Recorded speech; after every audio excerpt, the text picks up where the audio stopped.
Hi friends, Savitramma ಚಾನಲ್ಗೆ ಸ್ವಾಗತ. ಈ ದಿನ ನಾನು 40ರಿಂದ 100 ವರ್ಷದವರೆಗಿನವರೆಗೂ ಆರೋಗ್ಯವನ್ನು ಹೇಗೆ ಇಟ್ಕೋಬೇಕು, ಮನೆಯಲ್ಲೇ ಏನು ಮಾಡ್ಕೋಬೇಕು ಎಂಬುದನ್ನು ಈ ವಿಡಿಯೋದಲ್ಲಿ ತಿಳಿಸ್ತೀನಿ. ಸ್ಕಿಪ್ ಮಾಡದೆ ಈ ವಿಡಿಯೋವನ್ನು ನೋಡಿ. ಯಾರು ಸಬ್ಸ್ಕ್ರೈಬ್ ಆಗಿಲ್ಲ ಅನ್ನೋರೆಲ್ಲ ಸಬ್ಸ್ಕ್ರೈಬ್ ಮರೆಯದಲ್ಲೇ ಮಾಡಿ. ನಾವು 40 ವರ್ಷದವರೆಗೂ ತುಂಬ ಚೆನ್ನಾಗಿ ಇರ್ತೇವೆ. 40 ವರ್ಷ ತುಂಬಿದ ನಂತರ ನರ ವೀಕ್ನೆಸ್ ಆಗ್ತದೆ, ಜಾಯಿಂಟ್ ಪೇಯ್ನ್ ಆಗ್ತದೆ, ರಕ್ತ ಕಡಿಮೆ ಆಗ್ತದೆ, ಮಲಬದ್ಧತೆ, ಎದೆ ಉರಿ, ಹೊಟ್ಟೆ ಉರಿ, ಸುಸ್ತಾಗುವುದು, ಮತ್ತು ತಲೆಕೂದಲು ಉದುರುವುದು, ಬಿಳಿಯಾಗುವುದು, ನಿದ್ರಾಹೀನತೆ, ಬೊಜ್ಜು ಬರುವುದು, ತೂಕ ಕಡಿಮೆ ಆಗುವುದು, ಇಷ್ಟೆಲ್ಲ ಈ ವಯಸ್ಸಿನಲ್ಲಿ ಕಂಡುಬರುತ್ತದೆ.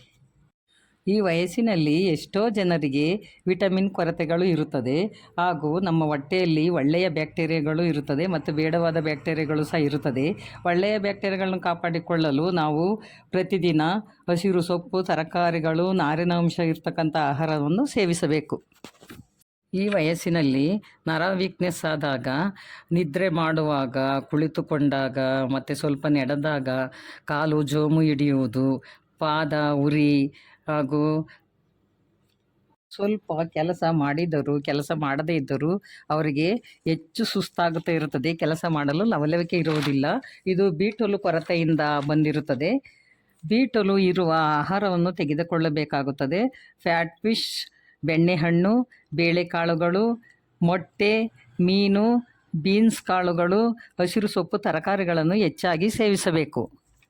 40ರ ನಂತರ ನಾವು ಎಷ್ಟೇ ಆರೋಗ್ಯಕರವಾಗಿ ಇದ್ದರೂ ಸಹ ಕೆಲವು ಮುನ್ನೆಚ್ಚರಿಕೆಗಳನ್ನು ವಹಿಸಬೇಕು.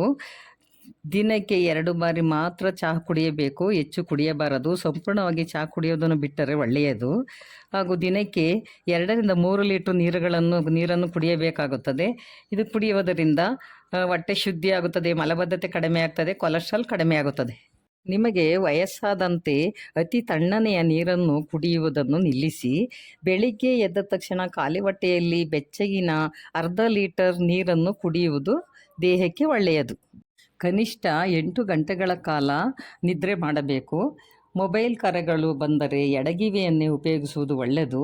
ಬಲಗಿವೆಯನ್ನು ಉಪಯೋಗಿಸಿದರೆ ಮೆದುಳಿಗೆ ತೊಂದರೆಯಾಗುವ ಸಾಧ್ಯತೆ ಇರುತ್ತದೆ.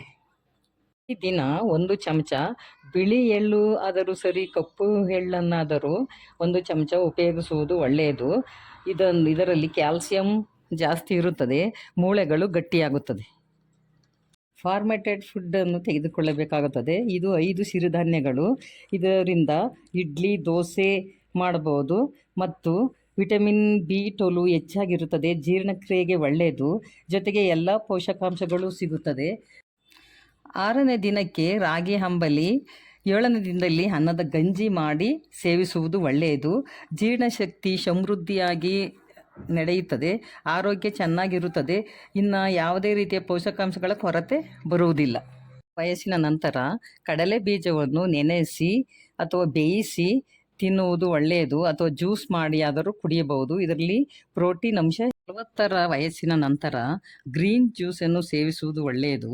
ಅದರಲ್ಲಿ ಹೆಚ್ಚಾಗಿ ಮೆಗ್ನೀಷಿಯಂ, ವಿಟಮಿನ್ ಬಿ12 ಮತ್ತು ವಿಟಮಿನ್ ಡಿ ಇರುತ್ತದೆ. ಸೌತೆಕಾಯಿ ಜ್ಯೂಸು, ನೆಲ್ಲಿಕಾಯಿ ಜ್ಯೂಸು, ಕಿವಿ ಫ್ರೂಟ್ನ ಜ್ಯೂಸು, ಬೆಣ್ಣೆಹಣ್ಣಿನ ಜ್ಯೂಸು, ಬಸಳೆ ಸೊಪ್ಪಿನ ಜ್ಯೂಸು, ಪುದೀನ, ಕರಿಬೇವು ಇಂಥ ಜ್ಯೂಸ್ಗಳನ್ನು ಖಾಲಿ ಹೊಟ್ಟೆಯಲ್ಲಿ ಕುಡಿಯುವುದರಿಂದ ಆರೋಗ್ಯಕ್ಕೆ ಒಳ್ಳೆಯದು. 40 ವರ್ಷದ ನಂತರ ಪ್ರತಿದಿನ ಅರ್ಧ ಗಂಟೆ ಬಾಡಿಗೆ ಎಕ್ಸಸೈಸ್ ಮಾಡುವುದು ಒಳ್ಳೆಯದು. ಅದು ಮಾಡುವುದಕ್ಕೆ ಆಗುವುದಿಲ್ಲ ಎಂದರೆ ಬೆಳಿಗ್ಗೆ ಅರ್ಧ ಗಂಟೆ, ಸಂಜೆ ಅರ್ಧ ಗಂಟೆ ವಾಕ್ ಮಾಡುವುದು ವೆಯ್ಟ್ ಬ್ಯಾಲೆನ್ಸ್ ಆಗುತ್ತದೆ. ಇಷ್ಟೆಲ್ಲ ಅಲ್ಲದೆ 40ರ ನಂತರ ನೀವುಗಳು ಖಂಡಿತವಾಗಿ ಬ್ಲಡ್ ಟೆಸ್ಟ್ನ ಮಾಡಿಸ್ಕೋಬೇಕಾಗ್ತದೆ. ಬ್ಲಡ್ ಟೆಸ್ಟ್ನ ಮಾಡಿಸೋದ್ರಿಂದಾಗಿ ನಿಮ್ಮ ಆರೋಗ್ಯ ಎಷ್ಟರ ಮಟ್ಟಿಗಿದೆ ಅಂತ ನಾವು ಕಂಡುಹಿಡ್ಕೋಬೇಕಾಗುತ್ತೆ. ಮುಂದಿನ ದಿನಗಳಲ್ಲಿ ನಾವು ಯಾವ ರೀತಿ ಟ್ರೀಟ್ಮೆಂಟ್ಗಳನ್ನ ಕೂಡ ತೊಗೊಳ್ಬೋದು ಅಂತ ಗೊತ್ತಾಗುತ್ತೆ. ಮತ್ತು ಫುಡ್ಗಳಲ್ಲೂ ಕೂಡ ನಾವು ಅದನ್ನ ಹೇಗೆ ಕಂಟ್ರೋಲ್ ಮಾಡ್ಬೋದು ಅಂತ ಕೂಡ ಐಡಿಯಾಸ್ಗಳು ಬರುತ್ತೆ. ಸೊ ನಾವು ಹೇಳಿರುವಂಥ ಈ ವಿಡಿಯೋದಲ್ಲಿ ನಿಮಗೆ ಉಪಯುಕ್ತವಾಗಿದೆ ಅಂತ ತಿಳ್ಕೊತೀವಿ. ಇದನ್ನೆಲ್ಲ ಫಾಲೋ ಮಾಡೋದ್ರಿಂದಾಗಿ ನೀವು 40ರ ನಂತರವೂ ಕೂಡ ನೀವು ಆರೋಗ್ಯವಾಗಿರ್ಬೋದು ಅನ್ನೋ ದೃಷ್ಟಿಯಲ್ಲಿ ನಾವು ಈ ವಿಡಿಯೋನ ಮಾಡ್ತಾ ಇದ್ದೀವಿ. ಇದೇ ರೀತಿ ಹೆಚ್ಚಿನ ಮಾಹಿತಿ ಇರುವ ವಿಡಿಯೋಗಳಿಗೋಸ್ಕರ ಸಾವಿತ್ರಮ್ಮ ಚಾನಲನ್ನು ಲೈಕ್ ಮಾಡಿ, ಶೇರ್ ಮಾಡಿ, ಸಬ್ಸ್ಕ್ರೈಬ್ ಮಾಡೋದನ್ನ ಮರಿಬೇಡಿ. Thank you.